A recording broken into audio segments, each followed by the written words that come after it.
There's been a lot of discussion recently comparing super funds on the basis of cost. However, for SMSFs, this may not be the most prudent assessment criterion. SPAA Director of Technical and Professional Standards, Graeme Colley, joins me today to discuss this issue. Welcome, Graeme. Thanks, Darren. So why is cost not a great assessment basis when it comes to looking at SMSFs? Well, what we've been looking at is the ATO statistics on costs associated with self-managed superannuation funds.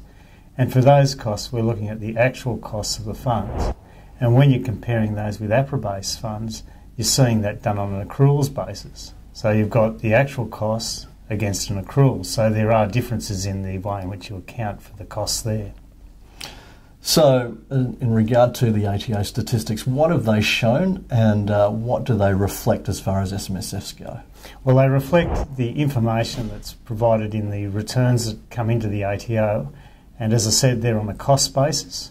And what we're seeing with those is that where you've got small amounts of money or relatively small amounts of money in self-managed superannuation funds, then it's quite expensive to run that superannuation fund. And what the ATO is saying is that around about $50,000 to $100,000, you would expect that the superannuation fund is going to be far more expensive than the bigger superannuation funds. But the more money you get into those funds, because they're relatively stable in the costs, then the cheaper it is for those funds to operate. Look, apart from cost, performance is another favoured criteria for comparison. Is this any more accurate or appropriate?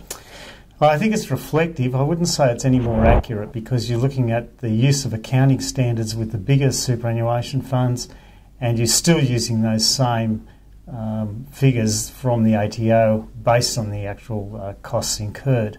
So what you're seeing from a benchmarking return on those superannuation funds is that in the good years, self-managed superannuation funds do around about the same as the bigger superannuation funds. It could be a little bit more, a little bit less, but it's around that.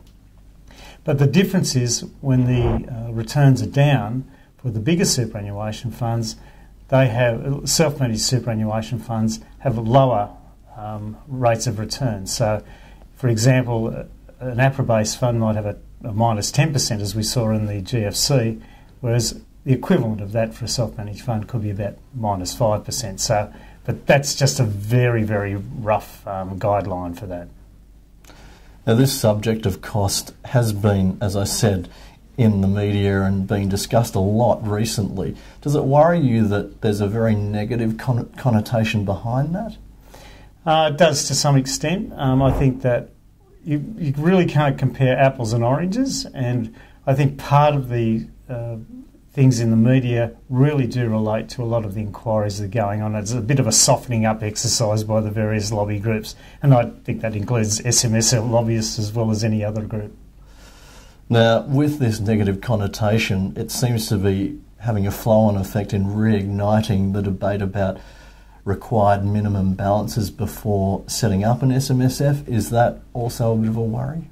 Well, I think that's always debatable. It depends on how quickly you'll be able to develop the amount of money required in a self-managed fund to make it profitable. You're always going to start a fund with very, very small amounts. In fact, many funds start with zero before the contributions are made. So to require that there's a minimum amount there seems to me to be a bit difficult.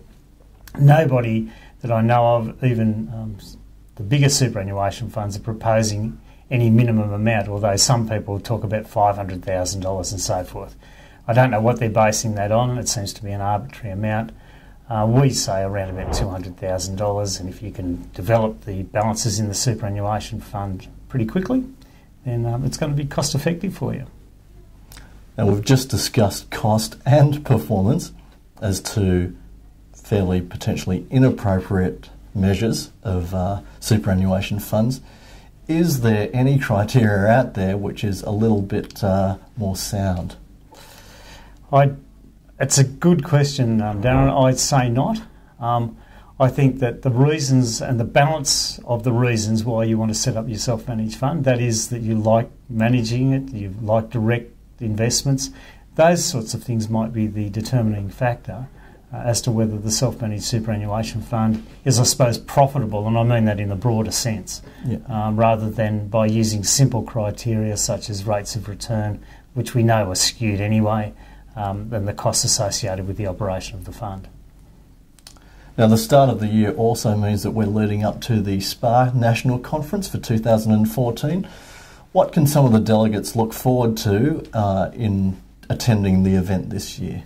Well, this year we expect around about 1,400 people to come to the conference. We expect that we've got 56, I think it is, speaking engagements there. Many people are coming from overseas to talk at our conference, some on very interesting investment subjects. We've got some international CEOs of various organisations to talk about the global investment seasons at the moment and how things are going on over there. From a technical point of view, we cover a range of issues through from pensions to death benefits to intergenerational transfers of assets through to family law settlements. So if you like that, that's up your alley. And then we cover audits. We don't forget the auditors. We've got a number of sessions there specifically for auditors and the new auditing standards which were revised only last year. That sounds pretty comprehensive. I'm sure all of the people out there would be eagerly anticipating that. That's being held between the 19th and the 21st of February at the Brisbane Convention Centre, is that right? That's right, yes. Okay. Well, thank you very much for your time this afternoon, Graeme. Thanks, Darren.